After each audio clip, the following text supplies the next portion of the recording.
As a girl, I walked along the shores of Lake Chad, one of the largest lakes in Africa.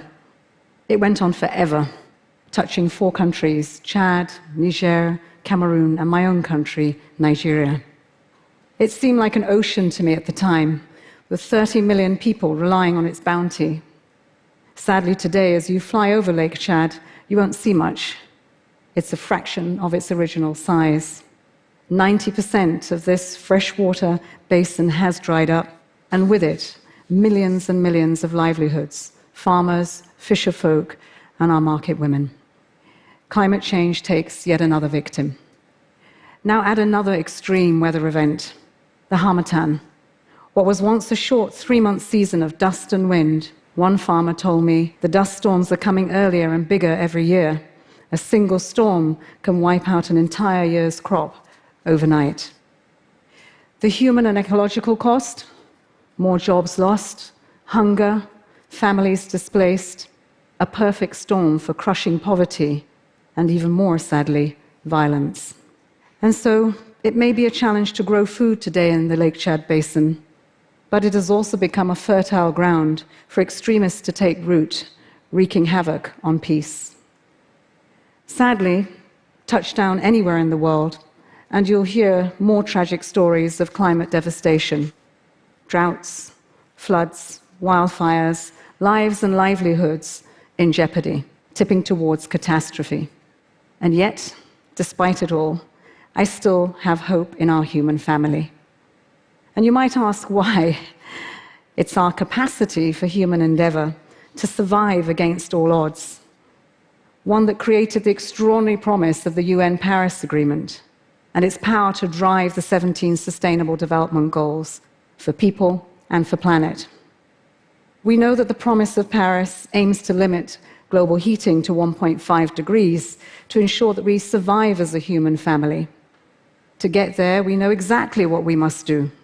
We must decarbonize the global economy by 2050 by way of halving the emissions in this decade. We must make coal history, with coal phased out in rich countries by 2030 and in other countries by 2040. The G20 produces 80% of all greenhouse gas pollution, and so they too must, these 20 global leaders, take responsibility and lead. We must stop spending trillions subsidizing fossil fuels, clogging the lungs of our people and destroying forests and oceans. And we must provide the resources that are needed for a just, green, and blue transition. We know that these are all essential ingredients to fulfill the Paris Agreement. Now, try to reimagine with me what this journey to net zero emissions could look like through another lens. One that puts our focus on investing in people to reach their potentials while protecting our home, planet Earth. Decarbonization, a powerful vehicle for climate action, but also for delivering on the 17 Sustainable Development Goals. Let me give you an example of what this looks like. The Great Green Wall, an idea born in Africa over a decade ago at the edge of the Sahara.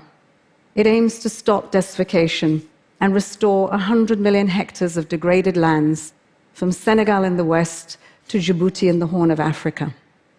It's an ambitious plan to plant 100 million trees, improve water harvesting and the use of land. Clearly, the climate benefits will be enormous. But it's about much more than keeping dust in the desert.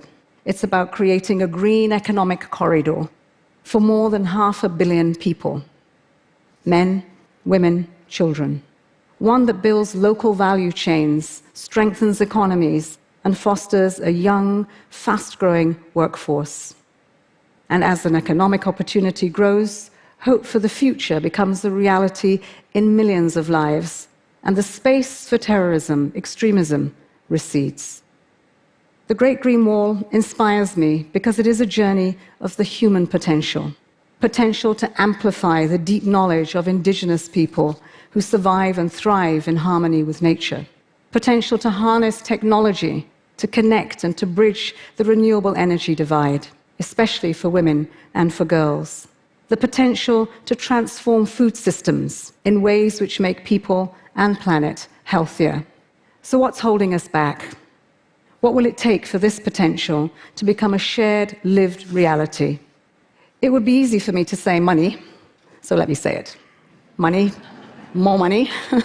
It's a big part of the solution. We need to make good now on the handshake that we had at Paris of $100 billion. And that was promised annually. Rich countries, let me say here and now, we are looking at you for the unfinished business. You must step up, and you must do it urgently. The other ingredient we need is solidarity. Sometimes that seems to be in fairly short supply, but we do know it exists. After all, it's solidarity that forged the Paris Agreement. It's solidarity that got us the Montreal Protocol. And there you see that the ozone layer is saved and our world is healing. But we need to rekindle that spirit, and we need to do that now. It's not too late, but the window of opportunity is closing, which brings me back to you. You're the reason that I have hope. Time and time again, we've seen that when people raise their voices, that chorus becomes too urgent and too loud for leaders to ignore. That chorus for bold climate action is growing, but it's in fits and starts. Climate change doesn't pause, and neither must we. Now, last I checked, every single person in this room and all those watching online, teachers, presidents, shareholders, chief executives, scientists, employees, mums and dads, everyone on Earth is a citizen on this planet. So now's the time to stand up. With the courage of your convictions, raise your voices yet again and demand our leaders to take action on the promise of a 1.5-degree world. Friends, it's time to make some serious noise to transform our world. Right now, there's another young girl, maybe it's Kolo, maybe it's Aisha, maybe it's Fatima, walking on the shores of Lake Chad. She's looking out and wondering what her future may hold. Will it be an ocean of opportunity? It could be. Or will it be a wasteland of dust as far as the eyes can see? She's asking that question of all leaders who hold her future in their hands. And she's also asking it of all of us here today and around the world. The time for real action has come. The choice is ours. Individually, collectively, what will you do? Thank you.